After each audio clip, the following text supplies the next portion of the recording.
guess I'm standing here and you're sitting there because I've been looking at the trade agenda for quite a few years, for about 14 years really, since the Battle of Seattle, if you remember that, the WTO one. I've stayed in the loop since then and been looking at trade agreements all that time. So you might think you don't know very much about trade agreements, and people tend to think it's like out there far away and obscure, but you sure know the direction that things are going in. You certainly know about the big global monopolies going on, the growth of corporate power, and the government's working for big business rather than for people and visibly against people. The stress on competition, the growing inequalities, and certainly the environmental degradation, and not least climate change. You're well aware of all that stuff, that's around you all the time. It's via trade agreements, international trade agreements, that these directions become fixed in international trade law. International trade law is above UK national law and above EU law, so it ties us in. With commitments at that level, we're tied in regardless of whatever future governments we get, and that's what's intended.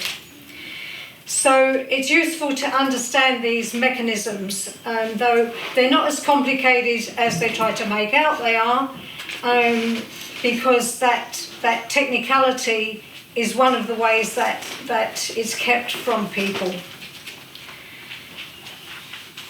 It's essential to understand that they are by and for transnational corporations. That's who benefits from trade agreements, international trade agreements.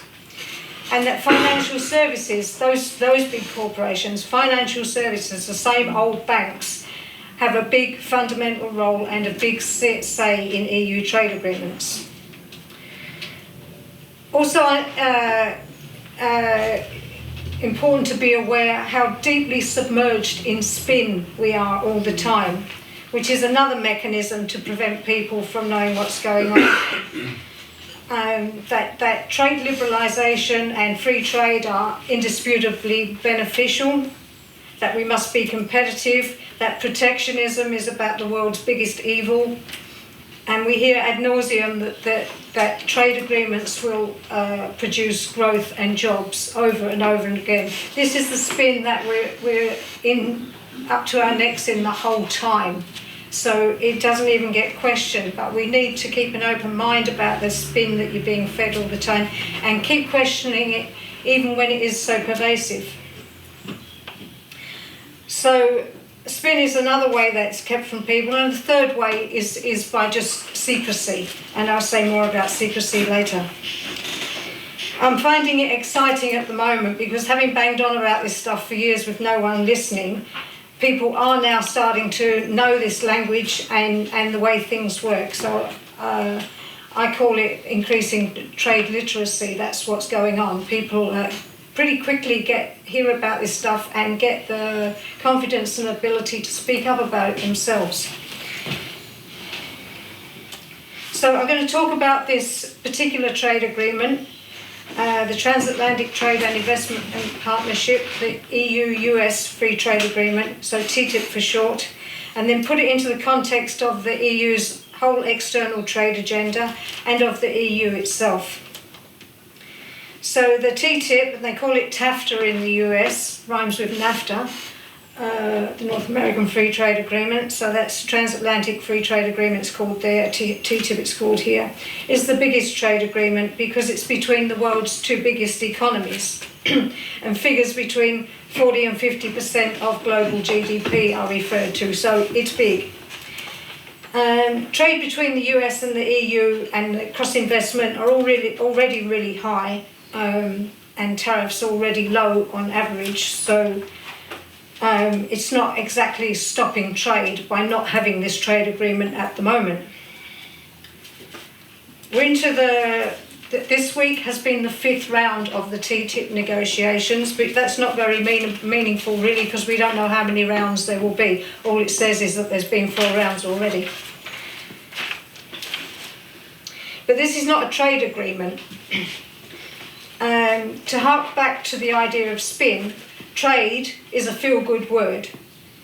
and the benefits are never questioned.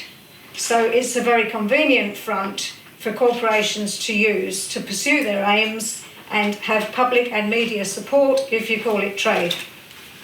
It's really about corporate rights, big corporations getting in on policy and lawmaking and getting rid of regulation that doesn't suit them and that limits their profits. And also about reducing states' ability to regulate big corporations. TTIP has the usual inclusions of trade deals, free trade deals, and these are dangerous enough. I'll explain these because they do matter in this agreement, even though this agreement has much more as well. So the key parts of trade agreements are trade in goods, trade in services, and intellectual property rights. And liberalisation is a key concept because that's what the whole trade agenda is about, is moving forward on liberalisation. Removing barriers to trade was what I called barriers to trade. With trade in goods, liberalising goods crossing borders, that's like the simplest thing. So it's agricultural and manufactured goods. Liberalising that means reducing tariffs, which is import duties. There again, the spin says that reducing tariffs is always a good thing. But it's worth remembering it is in fact a tax and it is a resource shift from governments to corporations when you remove tariffs, when you reduce tariffs like that. But the spin is so strong that it's never mentioned at all. It also means, and this might interest your organisation, that it's into long-distance food.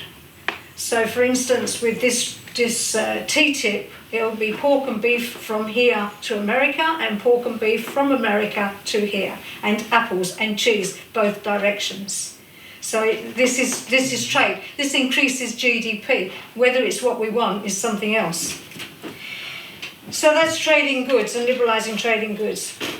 Trade in services is everything else. So education, health, food distribution, investment, including investment in goods and agricultural production, mining, exploration, engineering, sporting, tourism, business services, environmental services. Environmental services sounds nice, includes dealing with oil spills, floods, looking after nuclear waste. That's all environmental services. So there's 12 categories of services which are really encompassing, and one of them is other, in case it's not been invented yet. So liberalising services is a really different deal. Liberalising services, and this will resonate with you as well, means opening investment opportunities to transnational investors and giving them rights. So that's how you liberalise services. If you think about the UK, we liberalise everything here and have done since Thatcher.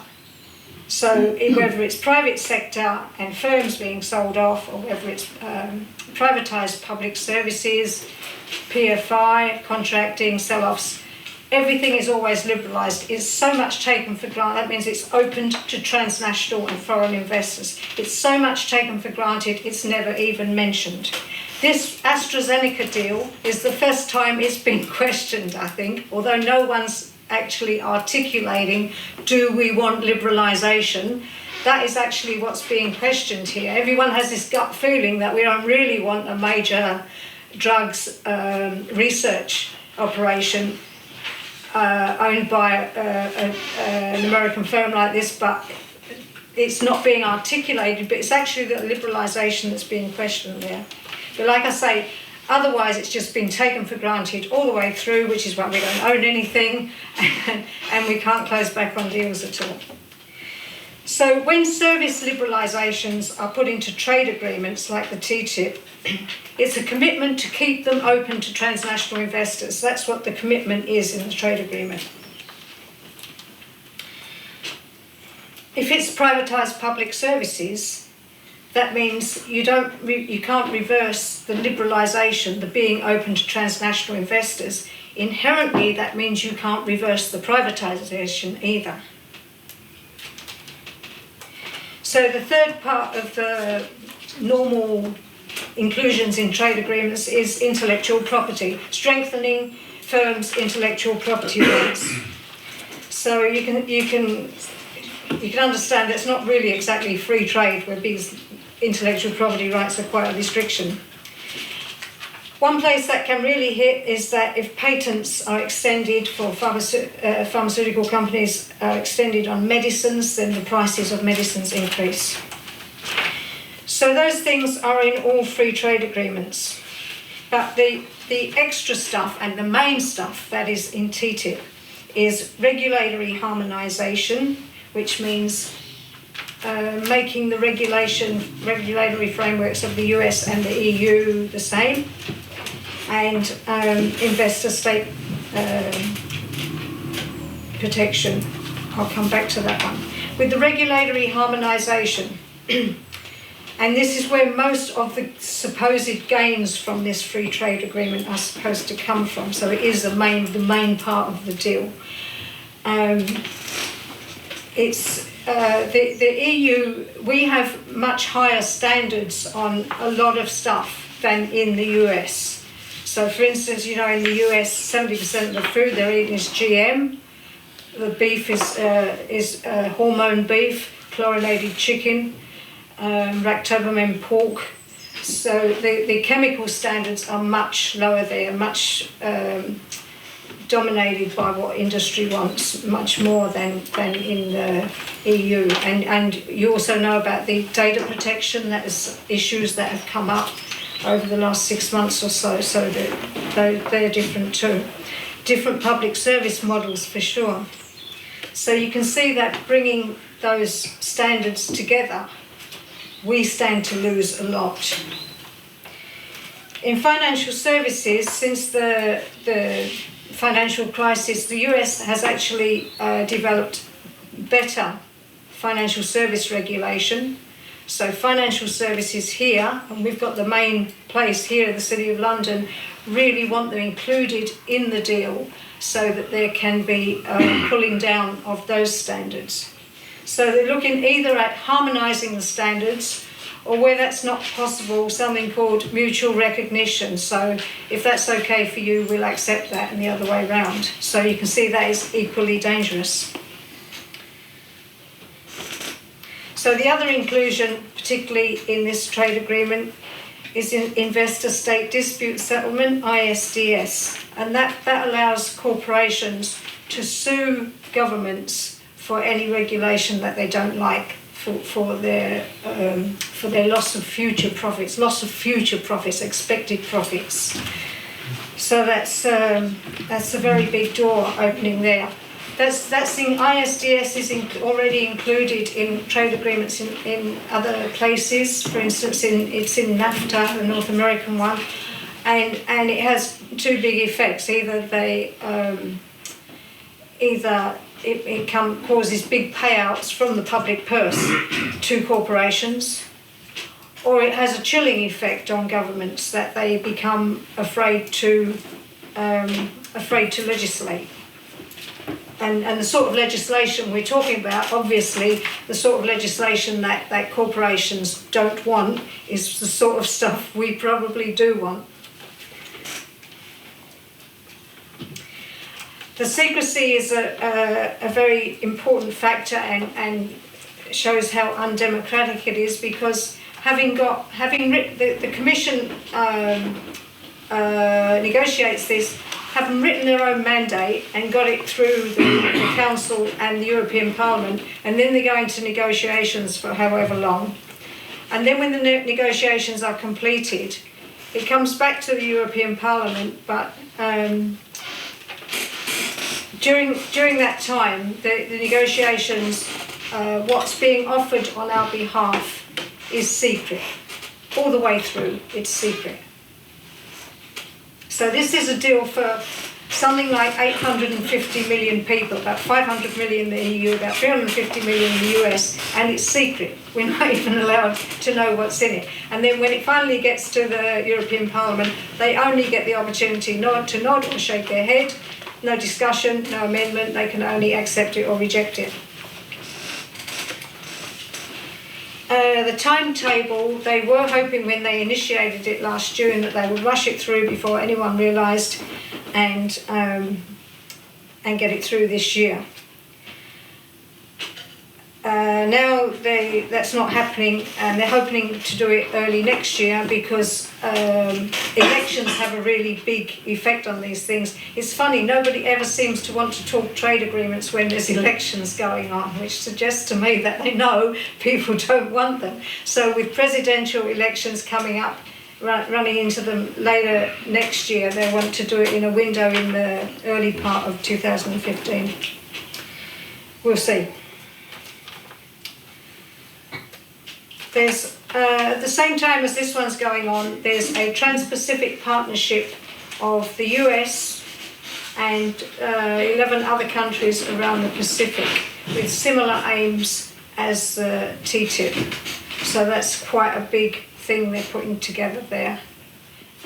TPP, Trans-Pacific Partnership, has been negotiated for longer, maybe 3 or 4 years, I think. And the date for signing up keeps slipping, and it's still not signed up. So that will have a big effect on TTIP being signed up. I think it will be a big impetus if it does, but at the same time, it hasn't so far. There's also the issue of US fast track, or called Trade Promotion Authority, which pretty much puts the US in the same situation that we've got with the European Parliament all the time, where the Congress can only say yes or no to trade agreements. If Obama gets fast track permission, then it's a situation where the Congress can only say yes or no. Like, as I say, we're stuck with that all the time with the European Parliament. So US trade agreements have only ever gone through when they've had fast track, and that's being rejected at the moment. So that's another factor in this picture. I want to talk a bit about the EU structure for this. So trade agreements are negotiated by the Trade Commission. That's the Trade Commission part of the whole Commission, which is the unelected executive part of the EU setup. I've explained how it writes its own mandate and then it gets the go-ahead to negotiate. Right. If after the European Parliament says yes to the trade agreement, it comes back to member state parliaments. But there's not a lot of hope there because the Commission has established a pattern whereby it provisionally implements trade agreements before they've come back to member state parliaments. So another downer for democracy. It's impossible to overemphasise the role of corporations in driving these negotiations, and of financial services particularly, so structurally in there, as well as at the informal cocktail parties, etc. And another thing to set straight is that TTIP and the EU's whole trade agenda is not some sort of add-on to a benign EU. This is the core business of the European Union. It's a continuum of the single market, which was pushed by the European Roundtable of Industrialists right from the start. So you've got the internal market, then you've got TTIP, then you've got TTIP plus the Trans-Pacific Partnership. It's one story, one continuum. It's also a stated plan that the TTIP and the Trans-Pacific Partnership set trade rules for the whole world. Another nice sounding rules sounds good, but it's more spin really because it's corporations' rules for corporations. Don't think that this is a foregone conclusion because trade deals have been defeated before. The Free Trade Agreement of the Americas defeated, the Multilateral Investment Agreement defeated, the Doha round after all those years didn't come to anything. And the ones that should have been signed up by now, the TPP, and also a Canadian EU one, which is the entree for the, you can imagine that's the entree for the US one, that's also dragging on and on unsigned. And resistance is growing by the day, and negotiations are not going well. So there's much more awareness than they ever expected with trade agreements, and it's growing all the time. The Trade Commission has been forced to reassure people that we will not have hormone beef or chlorinated chicken, but these are the very things that they were relying on for regulatory harmonisation. Really big push from the American food industry. So it's just not matching up well like that for them.